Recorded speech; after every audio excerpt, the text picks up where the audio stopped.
$12 $12 $12 $12 $12 promotion មួយវាជា promotion $12 បងប្អូនម៉ូត logo វ៉ែនតាក្រាលក្រូនេះ$12បងប្អូនសាច់ស្អាតមានប្រអប់មានអីមួយសេតជូនសម្រាប់វៃជើងប្រើដាក្រាលក្រូនេះក៏$12ដែរ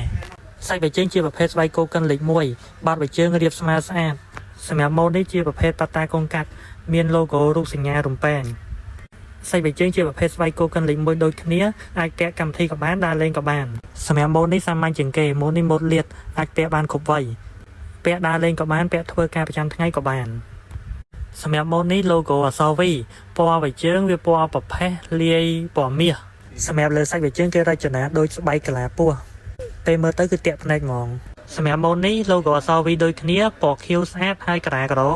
មានថ្នេរដេរព័ទ្ធជុំវិញទាំងខាងលើទាំងខាងក្រោមបាតវៃជើងហើយអាម៉ូតនេះ logo អក្សរ V ដូចគ្នាក្រាលក្រពណ៌សូកូឡា